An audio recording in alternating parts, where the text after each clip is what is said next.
வணக்கம். இது what I eat in a week vlog. So day 1 பொறுத்த வரைக்கும் மார்னிங் எழுந்திரிச்சதும் ஒரு கப் ஆஃப் டீ குடித்தேன். அண்ட் அதுக்கப்புறமா ஒரு சப்போட்டா எடுத்து அதை சாப்பிட்டேன். அண்ட் ஒரு கப் ஆஃப் வாட்டர்மெலன் ஜூஸ் குடிக்கலாம் பிரேக்ஃபாஸ்ட்டுக்கு அப்படின்னு சொல்லிட்டு வாட்டர்மெலன் நான் குட்டி குட்டி பீசஸாக போட்டு அதில் இருக்க சீட்ஸ் எல்லாம் ரிமூவ் பண்ணி ஜூஸ் பண்ணி அதில் எந்த சுகரும் ஆட் பண்ணாமல் ஜூஸ் பண்ணி குடிச்சிட்டேன்.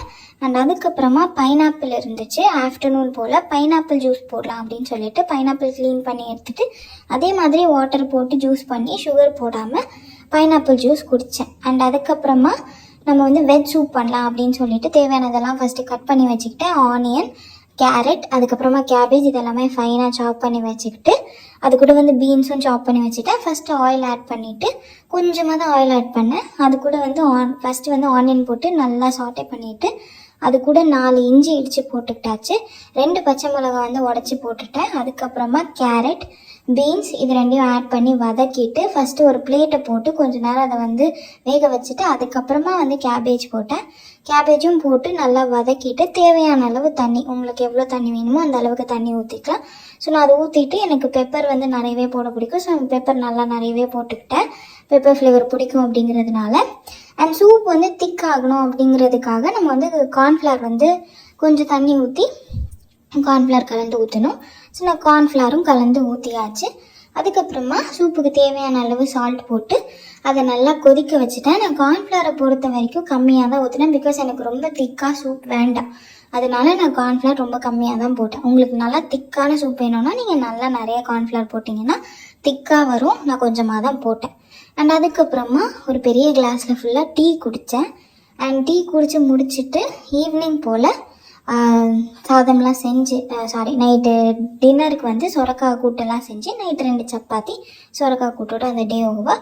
டே 2 பொறுத்த வரைக்கும் நான் வெளியே போயிட்டேன். ஸோ என்னோடய கசின் வீட்டில் தான் சாப்பிட்டேன். சாம்பார் சாதம் அது கூட வீட்டிலேருந்து தான் எடுத்துகிட்டு போனேன். கசின் வீட்டில் சாப்பிட்டேன். அம்மா கட்டி கொடுத்ததை போய் கசின் வீட்டில் சாப்பிட்டேன், அவ்வளோதான். அதுக்கப்புறம் காஃபி கசின் வீட்டில் கொடுத்தாங்க. பொமோகிரானேட் கசின் வீட்டில் கொடுத்தாங்க. அதையும் சாப்பிட்டுட்டு ஈவினிங் நைட் வீட்டுக்கு வந்துட்டேன். 2 சப்பாத்தி வீட்டில் சாம்பார் இருந்துச்சு. மத்தியானம் கொடுத்து அனுப்பின அதே சாம்பார் தான். ஸோ அதை சப்பாத்தியோடு சேர்த்து சாப்பிட்டு முடிச்சாச்சு. Next day 3. டே 3 பொறுத்த வரைக்கும் மார்னிங் 2 சப்பாத்தி, இன்றைக்கும் சப்பாத்தியோட சாம்பார் தான். அண்ட் அதுக்கப்புறமா ஒரு பெரிய கோவா ஒன்று சாப்பிட்டேன். அது கூட இருக்க அந்த பொடி இங்கே ஸ்ட்ரீட்டில் ஒரு அண்ணா விற்பாங்க. அந்த அண்ணா கோவா கொடுக்கும்போது கூட அந்த பொடியும் சேர்த்து கொடுப்பாங்க. ரொம்பவே டேஸ்டியாக இருக்கும். ஸோ அதோடு அதை சாப்பிட்டேன். ஆஃப்டர்நூன் லஞ்சுக்கு வெளியில் தான் வாங்கியிருந்தோம் வெஜ் பிரியாணி. அது கூட நான் மீல் மேக்கர் கொஞ்சம் பெப்பர்லாம் போட்டு லைட்டாக ஃப்ரை மாதிரி பண்ணி எடுத்துக்கிட்டாச்சு. அண்ட் நைட் டின்னருக்கு 2 சப்பாத்தி தக்காளி தொக்கு வச்சுருந்தாங்க அம்மா. ஸோ அதோடு அந்த டே over. Next day 4.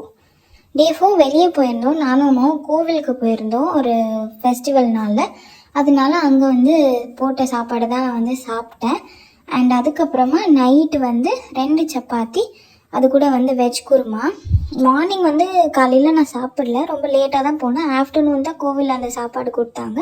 And night chapati சாப்பிட்டேன். அதோடு அந்த டே ஓவர். அண்ட் அதுக்கப்புறமா டே 5. டே 5 பொறுத்த வரைக்கும் மார்னிங் 2 தோசை அது கூட தக்காளி தொக்கு. அதுக்கப்புறமா ஒரு கப் ஆஃப் டீ. மறுபடியும் ஆனியன் தோசை இது கூட பொடியெல்லாம் போட்டு தக்காளி தொக்கு. ஸோ அன்றைக்கி ஃபுல்லாகவே 2 வேளை தான் சாப்பிட்டேன். தோசை தான் சாப்பிட்டேன், தக்காளி தொக்கு சாப்பிட்டேன். அதோட டே 5 ஓவர். டே 6 பொறுத்த வரைக்கும் மார்னிங் எழுந்திரிச்சதும் ஒரு கப் ஆஃப் டீ குடிச்சிட்டு நாங்கள் வெளியில் போயிட்டோம். சரவணா ஸ்டோர் போயிருந்தோம். சில விஷயங்கள்லாம் வீட்டுக்கு தேவையான சில விஷயங்கள்லாம் வாங்கலாம் அப்படின்னு சொல்லிட்டு. ஸோ அங்கே போய் வெஜ் பிரியாணி சாப்பிட்டேன். சாப்பிட்டு முடிச்சுட்டு டெசர்ட் சாப்பிட்லன்னா அப்படி சொல்லிட்டு சாஃப்ட் டீ சாப்பிட்டுட்டு அதுக்கப்புறமா வீட்டுக்கு வந்ததுக்கப்புறமா ஒரு கப் ஆஃப் டீ குடிச்சிட்டு அதுக்கப்புறம் எனக்கு பசிக்கல, அதனால் நான் எதுவுமே சாப்பிடல. அண்ட் அதோட அந்த டே ஓவர். Next day 7. டே 7 பொறுத்த வரைக்கும் ஒரு கப் ஆஃப் டீ. அண்ட் இன்றைக்கி ஓட்ஸ் சாப்பிட்லாம் அப்படின்னு சொல்லிட்டு ஓட்ஸை சுடு தண்ணியில் வேக வச்சுட்டு அது கூட வேர்க்கடலை சட்னி ரொம்ப திக்காக செஞ்சு சாப்பிட ட்ரை பண்ணேன். அதுக்கப்புறம் பொடியெல்லாம் போட்டு ட்ரை பண்ணேன். பாதி தான் சாப்பிட முடிஞ்சது. ஆஃப்டர்நூன் வெளியில் தான் வாங்கியிருந்தோம். ரைஸ் வாங்கியிருந்தோம். ஸோ அதை சாப்பிட்டு அதுக்கப்புறம் நான் எதுவுமே வீடியோ எடுக்கலை. அதோட இந்த விலாக் ஓவர். இதே மாதிரி இன்னொரு what I eat in a week விலாகில் பார்க்கலாம். What I eat in a week vlog, intermediate edition, இந்த மாதிரி நிறைய vlogs என்னோட சேனல் இருக்குது. வேணும்னா செக் அவுட் பண்ணி பார்த்துக்கோங்க. இது வரைக்கும் பார்த்ததுக்கு ரொம்ப நன்றி. இதே மாதிரி இன்னொரு vlogல பார்க்கலாம். தேங்க்யூ, பாய்.